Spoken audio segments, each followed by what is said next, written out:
We continue our demo with surgical guide design.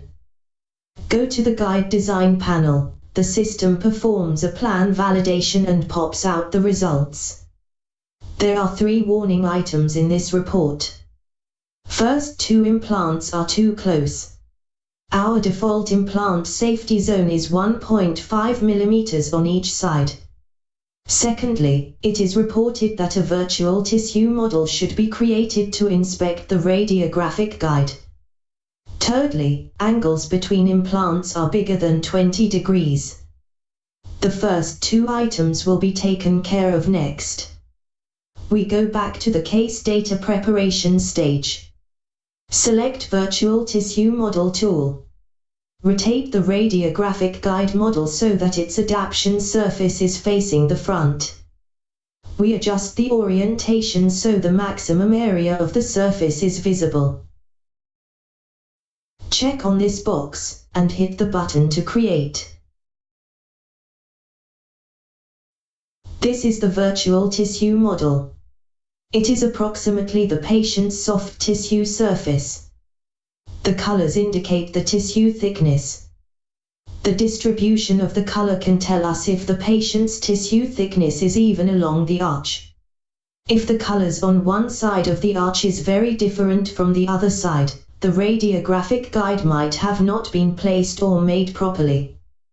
By default, this model is invisible in the 3D window.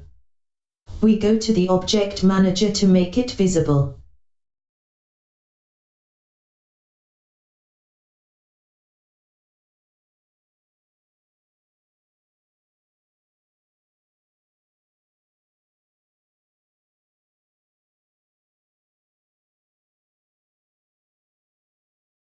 Next, we will review the distances between 2 implants. The doctor believes the implants are good, and the safety zone can be adjusted.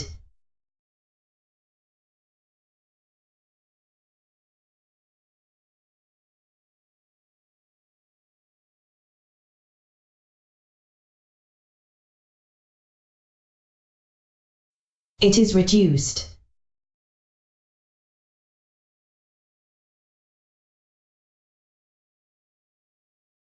.8 mm safety zone means there is still 1.6 mm distance between implants.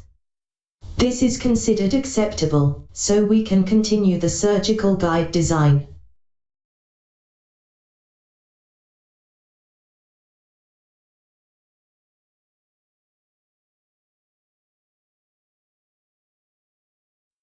We go to the task panel, and review the surgical kit configuration first.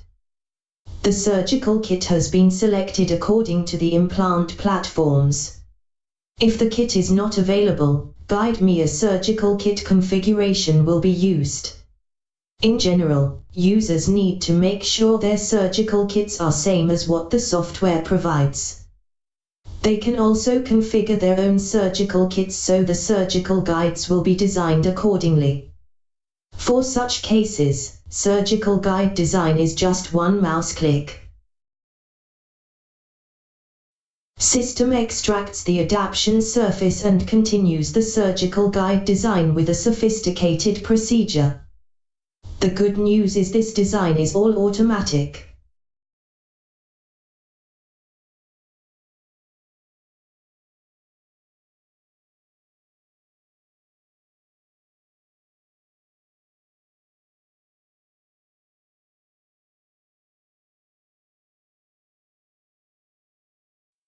Then we can export our surgical guide design as STL file. This concludes the design session.